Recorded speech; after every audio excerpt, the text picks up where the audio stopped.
Grab your favorite cup of joe and settle in as we spill the beans.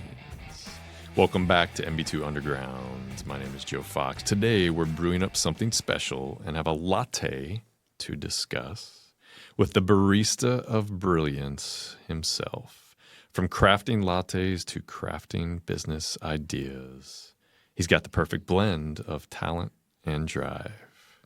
Now let's hear the story of how you brewed your dreams into reality.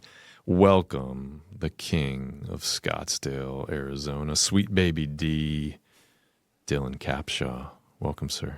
Thank you so much for having me. Thanks for being here, man. Absolutely. Listeners, real quick note, that intro is from the great Miss Kiefer, who's not joining me today, unfortunately, but I was required to read it by producer Brittany. So anyway, Dylan, man, super psyched to have you, brother. Yeah, can't wait to get started, of course. What's up? Yeah, not much. Just got to Dallas. It's beautiful. Big D. Yeah, Big D's a cool place. It's a special place. And I think where you're going to be hanging out this weekend's a really special part of town. So enjoy that. Absolutely. So Dylan, first thing that listeners need to know, how old are you, man? I'm 18.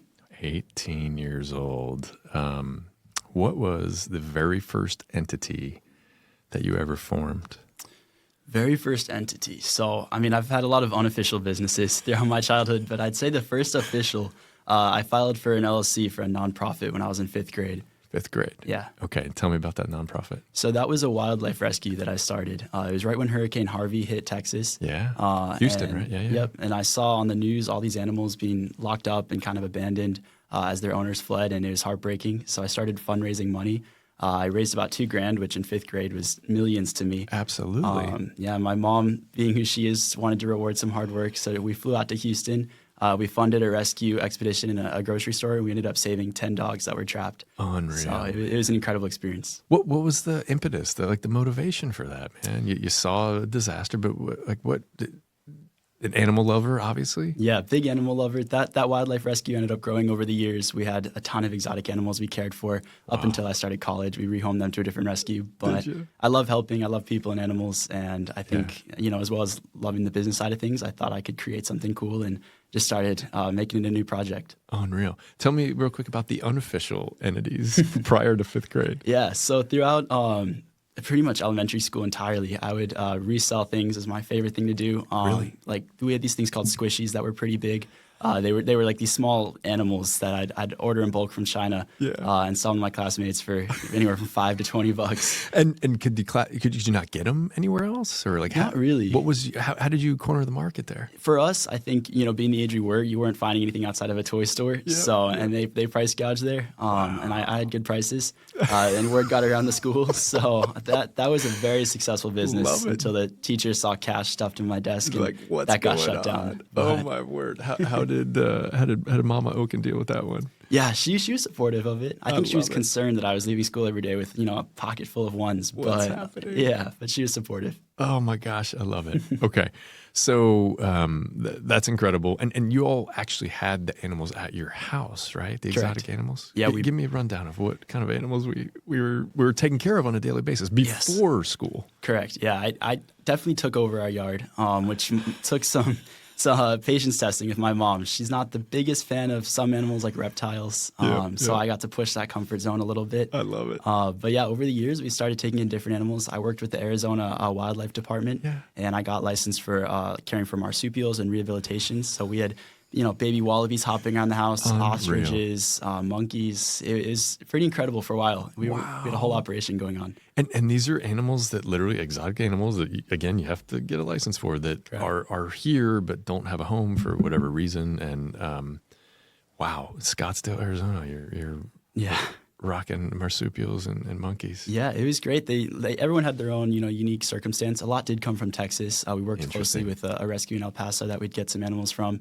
Wow. And I would go to schools and educate about them, and we would do conferences to talk about the risks of owning exotic pets and how they end up in the pet trade and pros and cons. Man. So it was cool being able to both care for the animals but also educate people with them. Yeah. What was that day like? It's like growing up on a farm in Iowa. Like you had a lot of work to do before school, right? Yep. I would be up and out every morning at 6 a.m., like feeding the chickens, cleaning up, caring for all the animals. After school, I was doing the same thing.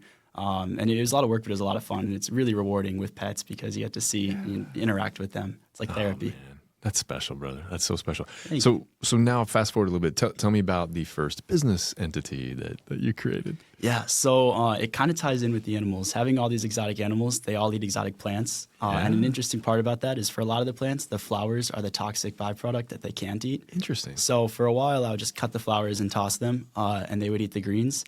And then COVID hit in 2020. I was in 8th grade, so I was stuck at home. I couldn't be selling things to my classmates, and I was going crazy. Your market was taken away from you, Exactly. man. So being stuck at home, I knew I had to get creative. Wow. So I thought, I'm throwing away all these flowers. Maybe someone would buy these. So I started selling the flowers online. I created an Etsy shop. I made some claims that I don't know if they were true or not, but I would say, aromatherapy or, I tied some in a bundle and I said you could hang it in your shower, and it was great for opening up your sinuses. And That's legit. yeah, hopefully, and people loved it. So they started selling. And fast forward a couple months, my mom said, if you cut any more of our landscaping, I'm kicking you out of the house. Oh my God, I was cutting all the trees bare. Yeah. So I reached out to a wholesaler and I started reselling. I'd purchase in bulk and resell them online. Wow. And I hit, a really good niche. People loved buying these flowers. I did that for 2 years and I made more money than I could have dreamed of. And Unreal. that was the first official business. All online. All this is online from your house? Completely online. And where are these wholesalers at? Like, where are you purchasing the flowers from? So there was a huge wholesale market right by Sky Harbor Airport in Phoenix. Yeah. So I'd get home from school, I'd meet the flower truck, they'd unload pallets of flowers. Wow. About 4 or 5 hours later, the post truck would come and he'd load up his truck, and then I'd go to bed. And that was my day, school and shipping. Unreal, man. Yeah. This is like memories like the old school fish market and like the Lower East Side of New York. Wow. Yeah. That is super cool. Thank you. All right, so how did that morph into STEMistry? Correct, yes. So, I loved what I was doing. I loved shipping these flowers in my garage. But it got old at some point. I wanted to go out and socialize, and I was stressing out orders, and we'd be on a family vacation. I was sitting in the room responding to messages and checking all my packages and where they were at. So I thought maybe at that point I was a sophomore. Maybe I could delegate some of the work, open up a brick and mortar store. I could be in school while I could have employees shipping out orders. Yeah. And I'd have 2 sales of revenue because I could have in-person sales as well. Absolutely. So, but I didn't want to be known as the kid with the flower shop. So I was like, what goes hand in hand with flowers? And coffee, I think, pairs pretty well. And I love coffee. Do you? Always love making it. So I decided I'm going to open up a flower shop and a coffee shop. But being 15, my mom was my biggest hurdle at that point because I couldn't sign a lease. There's very little I could do at 15 on my own. So it took some convincing. Those moms are incredible. But wow. Well, how awesome. So I have been fortunate enough to experience the STEMistry firsthand. Yes. It's an incredible experience. Thank you. And I really, I mean, again, as a customer, having experienced it, like adding the coffee in there, that was a cool touch. It makes a whole lot of sense, right? Yeah, I appreciate it. Well, and it's the barista class and culture, it's sexy. It's probably not too hard operationally, right? To teach folks how to make decent coffee and pretty simple. yeah, and then roll out. That's incredible. So talk to me more about your mom, man. Like, I mean, yeah, when you got a 15-year-old who was as hard charging as you, I'm sure it's hard, right? I'm in her shoes to kind of like, hey, man, look, you got. Let's make sure we go to school. Let's make sure we get enough sleep. Right. How did she open up and kind of then let you flourish and inspire you? Yeah, so at first I sat down, I created a PowerPoint presentation, and she knew what I was doing in the garage every day, but she didn't really know the scale of it. She just thought I was doing kid things. How many of your customers knew they're dealing with a 16-year-old on the other end? None of them. I love it. Yeah. So I sat down, I gave her this PowerPoint presentation. I showed her how many sales I've had. I'd shipped to all 50 states, 6 different countries. I showed her pretty much like a proven track record. And I said, listen, I need you to sign the lease, obviously, but I'll do everything else. I'm paying for it. Even if I don't have any customers, I could pay my rent just through these sales I'm having online, still have room for profit. Yeah. She said no. So I had to redo my PowerPoint. I came back a week later, and at this point I showed her a screenshot of my savings account, and I was like, look, I haven't spent any money in the past 2 years. I've saved every penny. I have enough capital to really be able to open this store and make it great. I'm very passionate about it, and you can say no, and I'll do it at 18, hopefully, but I could get this little head start. And she's, the most supportive person ever. Yeah. She just wanted to do it the right way.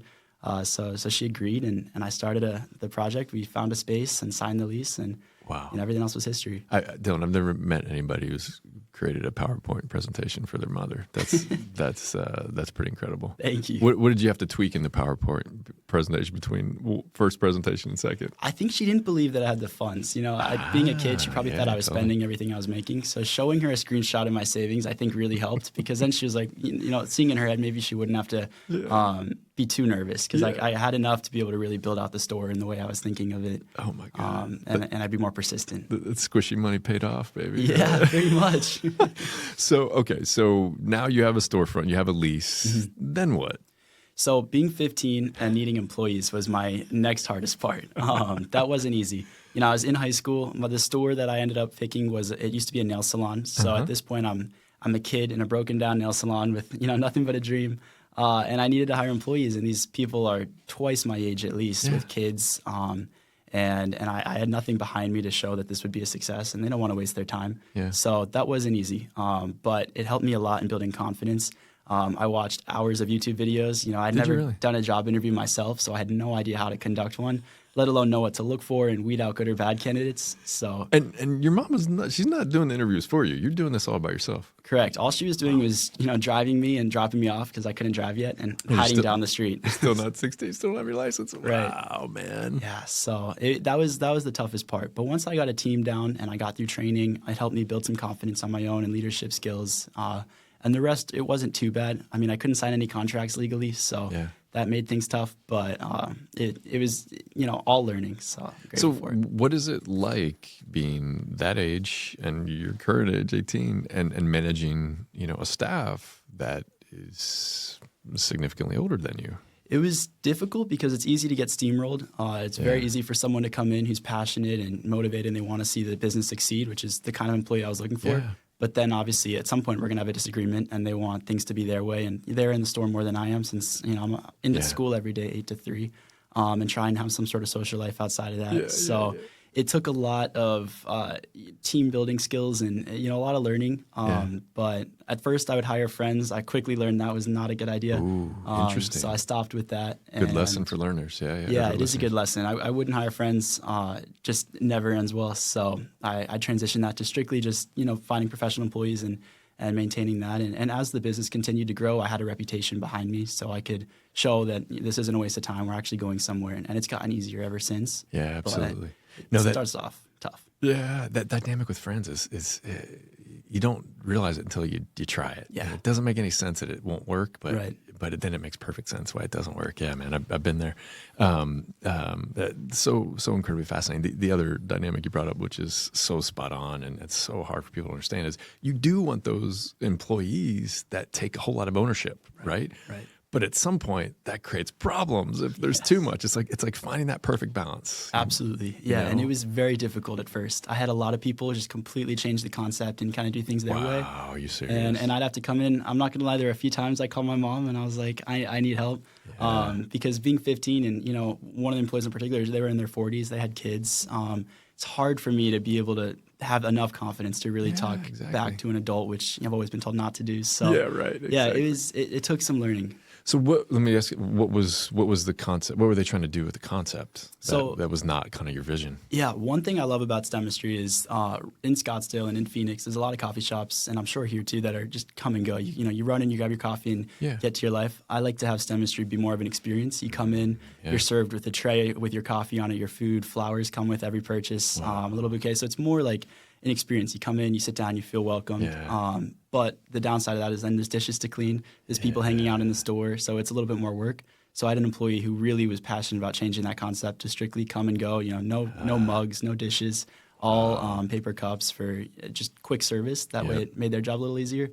And at first, I was open to the idea of seeing if that would work or not. I always welcome new ideas because at this point I've been doing it for years, so fresh eyes are a blessing. Yeah. But not everything works. So after testing it out, I decided I want to go back to the other way, and there's a bit of a disagreement there. And I bet. Yeah, so that took a lot of YouTube videos as well, how to mediate conflict and and get through that. But we got through it. Oh, and everybody's doing quick serve, right? And Peter Thiel, right, famous entrepreneur. He wrote a great book, and he has this concept of if you're just going to go from end to one, right?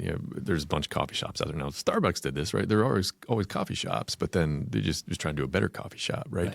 That's impressive in its own right, and anybody who creates a business, whatever it is super impressive, and the risk takers and capital allocators, and that's cool. But like, it's when you go from something that never has existed, like STEMistry, and you create it, that's even more special. It's that 0 to 1 concept, man, and like that's what you did. Thank you. Yeah, it is nice because you get to kind of stand out a little more. We have so many coffee shops around us, so if people are wanting to come and find something a little more unique, you have the flowers, you have the coffee, and you know we have the whole flower side of things as well. So we attract customers from both ends of it. Well, listen, man, not to get too geeky on, like, I used to be an anatomy teacher, so the physiology ramifications of certain things are always fascinating to me, and I bet there's a way to study the physiology impact of the combination of coffee plus a beautiful sight like a bouquet of flowers, and how beneficial that is for people in terms of dealing with anxiety and depression and so on and so forth. So that's really interesting. I've never thought about it from that end. Super cool, one thing people say is you eat with your eyes. So having people come in and having their food served with the whole presentation of flowers definitely helps. It encourages them to take a picture and post it, and social media is a big game, so that helps as well. Look at you, man. You knew that was going to happen. Yeah, I love it. It worked out. How cool, man. So what's happening with STEMistry now? So STEMistry, we started 3 years ago. I just recently graduated high school and I started college. So there's been a lot of transitions on my end. But with STEMistry, I've been lucky enough to open 3 stores in the past 3 years. We've been doing 1 a year. When I first opened, I had these amazing regular customers who came in every single morning, never skipped a beat. And one of them, he was a professional baseball coach, and he ended up connecting me with Mark Cuban, which was incredible. And I asked him for a piece of advice, and he said to never expand too fast. Take everything one step at a time. Obviously, you have a huge goal. I want 100 stores, whatever it might be. Wow. But to really build a roadmap and to absolutely not do 1 store a year. But with each store, as soon as I turned a profit, I was eager on expansion, controlled. Now that I'm at 3, I'm done for a while. But we've been lucky enough to manageably open up 3 different locations. Now, how did you decide to open location 2 and the 3 in terms of proximity, geography? Right. That was a big one. My first store, I did no research. I found the spot by myself. I was so excited. I signed and I got in, and there were probably 6 coffee shops within walking distance. Yeah. So my second one, I knew I had to be a little bit more slow and do my research. I found an incredible spot. It's in downtown Phoenix in a city park called Heritage Square, right across from Chase Field, kind of right in the heart of it all. Yeah. The building that we're in particular was a barn built in the 1800s. Wow. The original brick building, still right in Phoenix. It's a historical site. So how cool. Really cool space. It's kind of magical being in there and thinking, 200 years ago in Phoenix, there were a big farm here, and everything was a whole different time, and it's still preserved. So we were able to build a coffee shop in that place. There's a big process getting approved to go in there. Yeah. A lot of places wanted it, and luckily, I think my age definitely helped us stand out from competition. Yeah. So pros and cons to it for sure. But we ended up getting that space and building in there, and that spot has been incredible. And then the third one, we're right by the Phoenix Zoo, so kind of the South Scottsdale area. It's developing a lot.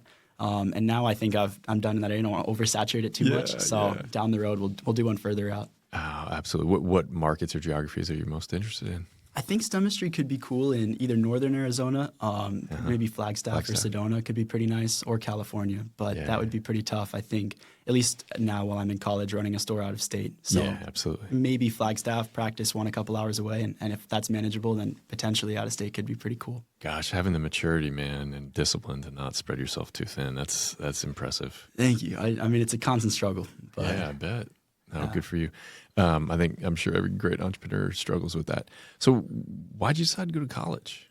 Yeah, I was completely set in high school on not going to college. I mean, from as far back as I can remember, I said it wasn't happening. And my mom would always laugh when I said that. And she was like, all right, good luck. At 18, you're kicked out. She was very strict with college. So throughout high school, my only goal was trying to prove myself that I didn't need to go to college. I was always starting these businesses, hoping one would be a hit. And once I started STEMistry, I was like, this is it. I'm really not going to college. I got it now. My senior year, I opened up my second store in downtown Phoenix, and my mom said, all right, you don't need to go to college. And it was the best day. I was like, I'm not going after this. I'm going to continue doing what I love. I have a team. I have these stores. This is what I want to do, and maybe open different concepts. But as soon as she said I didn't have to go to college, I kind of was like, well, if I don't have to go now I want to go. So, those genius mothers know how to play the game. I guess so. Yeah, I love it. So focused on fighting it.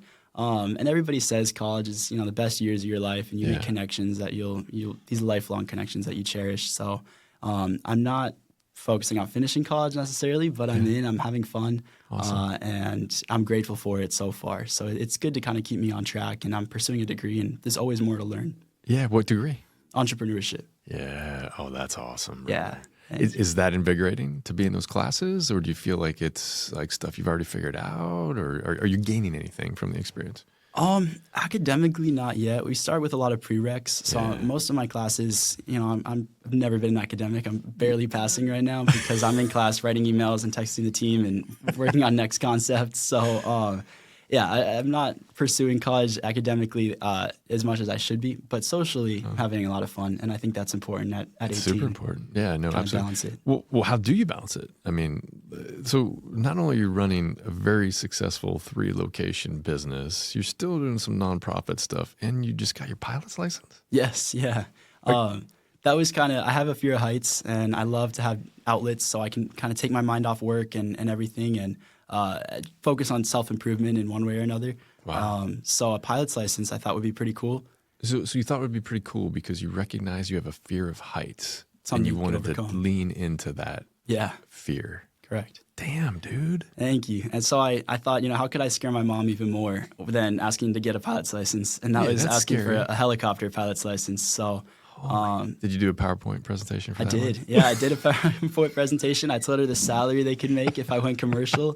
And that was surprisingly not the hardest yes I got. So she was pretty open to it, and I started that school. And for Mother's Day, I took her on a flight, just the two of us, around Arizona, and she was gripping the seat so hard I thought the seat was going to break. But You she wait. had a great time.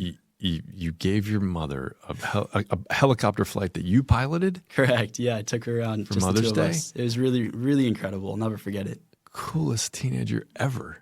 Thank Are you kidding me, man? Thank you. Wow. But so how do you create balance though? So balance is important. I find myself sometimes getting too involved in work and I burn out. Too social, I burn out. Focusing on myself too much, I'll burn out. It's all balance. So with that, I schedule out my days. I really try, and not just balancing out days at a time, but like each hour trying to maybe work in the morning and then have some time to myself and then have some time to socialize and then focus on school. I can't overwork in any particular field. So I always find that challenging, but I've gotten it down a little more. My days, Monday through Thursday, I'm in school and I'm working. Friday, Saturday, nobody's texting me. I'm on Do Not Disturb. Oh, good for you, socializing, having some personal time. Sunday, I like to get out, be active, and do something. So, Wow. yeah, it's just self-control. God, those boundaries. I mean, dude, man, I'm telling you, many 45-year-olds, 46-year-olds, they struggle with boundaries like that, man. That's incredible. That's going to serve you so well. Thank you. Okay, so what next for STEMistry, right? Are you just, again, you're waiting to kind of see where the next expansion is, maybe in Arizona, but any other like contiguous concepts that maybe would flow off of that, and not to steal any secret sauce or magic sauce. So speak in generalities here, Right. but just curious, what else are you thinking? Like, what's next? Yeah, so I love STEMistry. We're at 15 employees right now. We have the 3 locations, and I'm very happy with where it's at. And my goal professionally for myself is to be kind of like a restaurateur if possible and have some different concepts. Yeah. One of my biggest inspirations and like mentors is Sam Fox, who lives in Arizona. But it was the first time it was in Scottsdale. It was the very first time that I encountered True Food Kitchen. Yeah. Yes, And I was blown away. Incredible food. My wife and I went there for a vacation, and I was like blown away. Yeah. Wow. So have you interacted with him or? Yeah. So my mom, she had a connection, and she was able to somehow she gets connected so well, but secure a meeting. And he gave me a tour of his headquarters, one of his restaurants, and I got to sit down in his office and talk with him one-on-one, which was incredible. Wow. He just opened a boutique kind of resort called the Global Ambassador in Phoenix. And this was before that opened, so he gave me a little run through of what it was going to look like and some of the schematics, showed me those operations. He told me, his piece of advice was don't go to college, which I really took to heart. And he said that he started college, he dropped out. Did he? Worked in a restaurant, and that was kind of his college, and his experience was working in that restaurant and getting it off the ground and starting different concepts. And he's done very well for himself. So, back to your original question with STEMistry, since I'm happy where it's at, I'm kind of looking at some newer concepts. I'm currently negotiating a lease in Tempe right by ASU for a spinoff. It'd be a different concept that kind of caters towards the students there. Wow. So if I could secure that, I think that'd be a pretty cool one. Is it another 0 to 1 concept, or is it just you trying to improve upon something that already exists? So it's kind of a new concept. I mean, it already exists in the sense where we would have like food and drinks and make it a fun atmosphere, but we'd make it a unique spot where you're not going to find our offerings anywhere else. One thing Sam Fox does really well is creating unique spin-offs that you're not going to find any competition for. And I really like that as well. So, I have 300 pages of notes in my phone with ideas that, most of them would be nothing, but they're all unique, and that's what matters. And, whenever an idea hits, I'm immediately writing a business plan and just saving it for whenever I'm ready. Wow. What do you find is the best mechanism to create that inspiration or that intuition kicking in? Is it having free time? Is it flying a helicopter? Like what helps you get there? I think, identifying a want for something and then seeing that there's a need for it. If I'm thinking to myself, I'm craving a certain kind of meal and it's hard to find, or I see this, new trend where it's becoming pretty popular and whatever it is, it's not available anywhere else. That's always my immediate inspiration, that unique spin. So how cool. I'd say that's pretty much it. But yeah, having some personal time to yourself is important for really being able to freely think and find something. Yeah, that's fascinating. Yeah, there's the concept of awareness and wellness, and people are trying to realizing that, personal time, alone time is really a great mechanism to like actually let that intuition kick in, man. Absolutely. So what advice do you have to any aspiring entrepreneurs? I mean, you could teach a university course on entrepreneurship, obviously, at this point, but like, what advice do you have? I would say one thing I've always kind of preached is why wait? If you have a really good idea, whether you're young or old or whatever end of the spectrum, there's no reason to wait. There's never going to be a good time. And if you're passionate about starting something, it's never a good time. So you might as well start it. One of the richest places for ideas is a graveyard. I've heard a lot of people say, which I think is really motivating and kind of powerful. You think of all these ideas that have never been started, that people just kind of took to the grave. So, you don't want to be that person. Get it out there and start. Another thing I love is to kind of be calm like a duck. On the surface, you look really cool and control, but underneath, you're paddling like crazy. I think that's important as well. So, just kind of thinking of an idea. If you have something you want to do, road mapping it, like Mark even said, taking it one step at a time. If you're focusing just on your end goal, it'll never get done. But identifying each step you need to take and working towards that. What advice do you have for somebody who's got a great idea? They know they can execute on it. They're very excited, but like they can't break out of like the social norms of something like, hey, look, I got to go to college because if I don't go to college, my parents will be upset, and it's, it would be seen as kind of a negative thing. Like, how do you help folks kind of break through those again, mental constructs or norms or whatever you want to call it? Yeah, I mean, I'm lucky to have an incredibly supportive mom and support system. Special. So she's always there. Whatever idea I have, whether it's good or bad, she's supportive, which helps a lot. But if somebody was in different shoes and they really wanted to get something done, I mean, it might be hard at first, and owning a business or working for a business, trying to get to a certain position, it takes a lot of time, and it's easy to become your whole life. Yeah. I think balance is important. We're really lucky to be born in a time with cell phones. You have unlimited access to knowledge on the internet. So I taught myself everything through YouTube. Now with AI, I'll have an idea. I'll go on ChatGPT and say, write me a business plan, and it has amazing ideas. Wow. So I think it's easy to utilize technology. Even if you have, very little time, really just structuring out your day and finding little spots of free time, adding those all up and creating just 1 hour a day to work on that project, work on that business, and still pursue something else. I'm only in college because it's kind of like a backup plan. If STEMistry, something happens or I decide I want to focus on something different, at least I'm in college working on something else. Absolutely. So I think always have multiple things you're focusing on rather than putting all your eggs in one basket. Gosh, could be helpful as well. So many incredible nuggets of wisdom in that 30 seconds, brother. Thank you. I appreciate it. Let me ask you this. Do you think entrepreneurship or the entrepreneurial spirit is innate, or do you think it's learned, or maybe some sort of combination? I definitely think it could be both. I personally think I was born with, something wrong with me where I just love starting businesses because I've been doing it for as long as I can remember. Yeah. But I think it's easy to see an entrepreneur that's inspirational or inspiring, even if it's as simple as just you watch Shark Tank every day and you really want to start something. And I think it could definitely be learned. being an entrepreneur is a mindset. You have to be able to dedicate yourself entirely. A business is like a baby, and you have to raise it and focus on it and care for it, or it'll die. And I think that you could either, learn that, or even if you're born with it, there's always more to learn. Everybody has something to teach. So I think it could swing either way. Yeah, no, it's pretty fascinating. Somebody like you has come from multiple generations of great entrepreneurs, man. And but other folks in your family don't have that same kind of that drive or that impetus. Yeah. Final thing, man, I got to ask you, what at this point in your 18 years, are you most proud of? Oof, that's a good question. I have no regrets, which I think is really important. And I'd say, in a sense, that's one thing I'm most proud of is not looking back and saying, I wish I did this or I wish I didn't do this. Everything that's happened, I think, happens for a reason. And that's one thing my mom always says.